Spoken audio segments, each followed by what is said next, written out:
O Senhor esteja convosco. Proclamação do Evangelho de Jesus Cristo, segundo João. Glória a vós, Senhor. No primeiro dia da semana, Maria Madalena saiu correndo e foi encontrar Simão Pedro e o outro discípulo, aquele que Jesus amava. E lhes disse: Tiraram o Senhor do túmulo e não sabemos onde o colocaram. Saíram então Pedro e o outro discípulo e foram ao túmulo. Os dois corriam juntos, mas o outro discípulo correu mais depressa que Pedro e chegou primeiro ao túmulo. Olhando para dentro, viu as faixas de linho no chão, mas não entrou. Chegou também Simão Pedro, que vinha correndo atrás, e entrou no túmulo.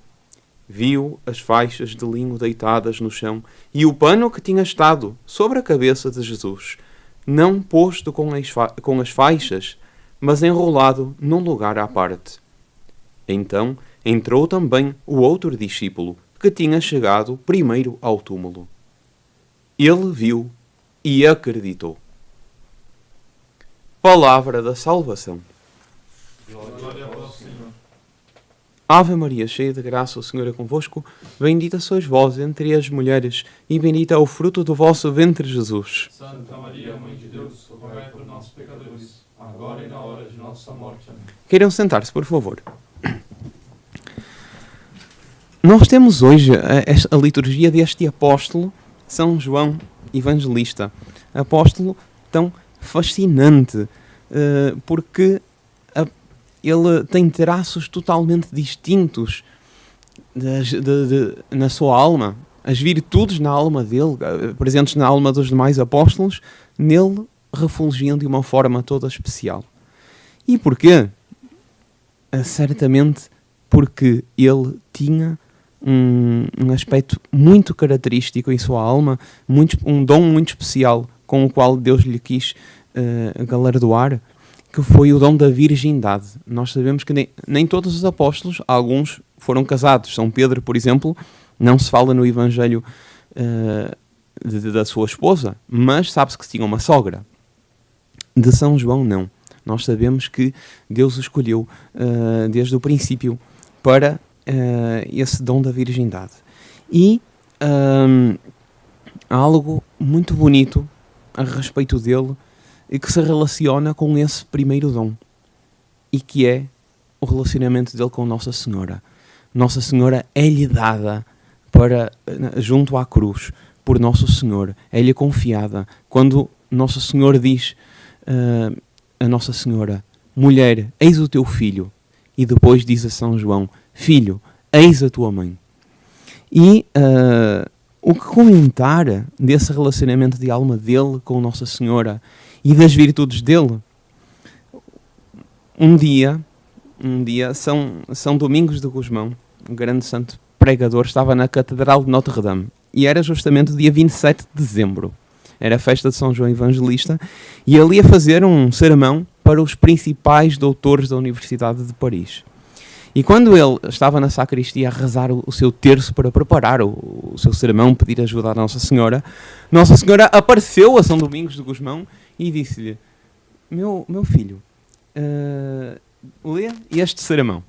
E ele foi ver o sermão, e era um sermão não sobre São João Evangelista, mas sobre o Rosário, sobre Nossa Senhora.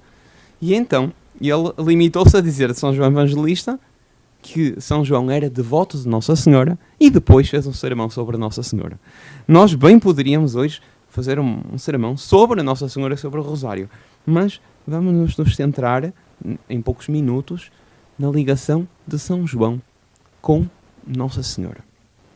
E uma coisa que nós notamos em São João é que, por o facto de ele ter sido o apóstolo virgem e por ter dessa forma merecido ser o custódio de Nossa Senhora, o guarda de Nossa Senhora, aquele a quem Nosso Senhor Jesus Cristo confiou a própria mãe quando chegou a hora de partir para a eternidade, ele tinha uma visão que nenhum dos outros apóstolos tinha. Nós sabemos que cada um dos evangelistas tem um símbolo. Então temos o símbolo do homem, do touro, do leão, São João é simbolizado pela águia. Ou seja, ele era o que via mais profundamente. Ele era o que penetrava mais em tudo. E nós vemos esse ver expresso no Evangelho de hoje. No Evangelho de São João, escrito em grego, existem 4 verbos em grego para designar o nosso ver. Em português, em grego, existem 4 verbos. Mas, de facto, em São João, para ele poderia-se aplicar os 4, porque ele via em todas as profundidades. Por exemplo, no Evangelho de hoje, chegam São Pedro e São João ao túmulo, correndo. Aqui não aparece o nome dele, ele sempre, por humildade, nunca se refere a si próprio. Então ele diz Pedro e o outro discípulo. Ora, São Pedro chega depois ao túmulo, mas entra primeiro, porque ele aguarda. E quando São Pedro entra, São Pedro vê as faixas e o santo sudário enrolados num canto, mas não está dito que São Pedro tenha concluído a ressurreição imediatamente. Mas São João sim. Porquê? O Evangelho de hoje termina com esta frase: ele viu e acreditou. O que é ele viu aqui? O que é esse ver? Ele viu o fato concreto, o túmulo vazio. Ele viu aquelas faixas de linho enroladas, mas ele viu mais além. E ele tinha esse dom, pelo dom da virgindade, pela união com Nossa Senhora. Ele tinha essa graça de ver mais do que os outros viam.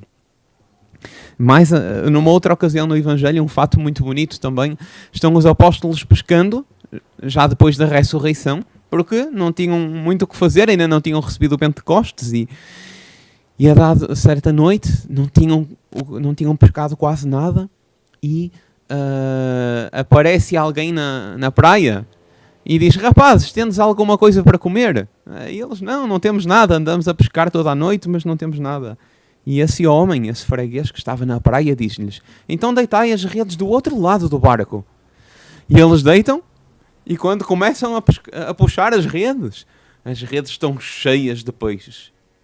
São Pedro, quando lemos o Evangelho, quase vemos um ponto de interrogação na mente de São Pedro.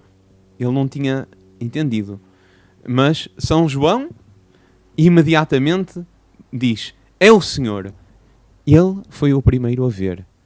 E nós sabemos que São João era o mais amado, São Pedro era o que mais amava. Então, nesse pequeno episódio, São João diz: é o Senhor. E São Pedro atira-se na água para ir ter com Nosso Senhor. Mas o que mais via era ele. E por causa disso, dizia o Senhor Dr. Plínio Correia de Oliveira que ele mereceu ser chamado amigo do coração de Jesus. Ele era amigo de Nosso Senhor, porque de facto ele era o que mais compreendia de toda a vocação de Nosso Senhor. E por isso que ele escreve aquele prólogo do Evangelho de São João, aquele início: no princípio era o Verbo, e o Verbo estava junto de Deus, e o Verbo era Deus. É algo sublime, que tudo indica foi bem inspirado por Nossa Senhora, nas conversas que ele teve com Nossa Senhora. Até porque há muitas alusões que ele faz no Evangelho que ele não poderia conhecer o que ele ali afirma se não fosse Nossa Senhora a narrar. Bem, mas para concluir, há aqui algo no Evangelho que nos parece passar desapercebido, mas que tem uma certa relação, e daqui podemos tirar uma conclusão. No Evangelho, nós vemos 3 personagens e comentamos apenas 2. Um é São Pedro, outro é São João, normalmente. Mas, neste início do Evangelho, aparece aqui uma outra personagem, que é Santa Maria Madalena. Santa Maria Madalena parece estar aqui sem grande relação com o centro da cena, que são os outros 2. Mas não é verdade. Santa Maria Madalena é aquela de quem Nosso Senhor, que não se preocupava tanto com as coisas concretas, e de quem, em certa ocasião, Nosso Senhor diz a Santa Marta: Maria escolheu a melhor parte, que não lhe será tirada. Santa Maria Madalena não tinha tido a graça, como São João Evangelista, de ser virgem. Porém, ela, a dado momento, adquiriu uma virginalidade de alma. Porquê? Porque ela amou a Nossa Senhora prescindindo de tudo o resto. Ela escolheu a melhor parte. E São João Evangelista, a quem foi confiado Nossa Senhora, ele recebeu a melhor parte. Ele recebeu Nossa Senhora. Dizia o Dr. Belinho que, a seguir a dar-se a si mesmo, Deus não poderia ter dado nada maior a alguém do que dar a sua própria mãe, Nossa Senhora. E ele recebeu a melhor parte porque ele havia escolhido a melhor parte. Ele havia prescindido de tudo para ficar apenas com Nossa Senhora. Porque ele era uma alma virgem, e isso manifestava-se no facto de ele ser uma alma virgem e ser uma alma contemplativa. Que princípio podemos tirar na festa de São João Evangelista no dia de hoje? Quantas vezes a nossa vida é agitada? Quantas vezes na nossa vida nós buscamos este e aquele prazer terreno, esta e aquela realização terrenas? De São João não se diz, não se narra muitos feitos que ele tenha feito na história da Igreja. No entanto, ele havia escolhido a melhor parte, ele havia recebido a melhor parte. Ele era uma alma virgem e contemplativa. Peçamos a graça a Nossa Senhora, por intermédio de São João, de sermos como ele, de vivermos com o coração sempre posto em Deus e assim termos esta, se não formos chamados à virgindade de corpo, se formos chamados a constituir matrimónio, que a tenhamos essa virginalidade de alma, que o nosso coração não esteja nunca em outra coisa senão em Deus Nosso Senhor e em Nossa Senhora. E assim poderemos participar da visão que tinha Nosso Senhor e no céu, que tinha São João, e no céu poderemos herdar o que ele herdou, o convívio com Nossa Senhora. Louvado seja Nosso Senhor Jesus Cristo.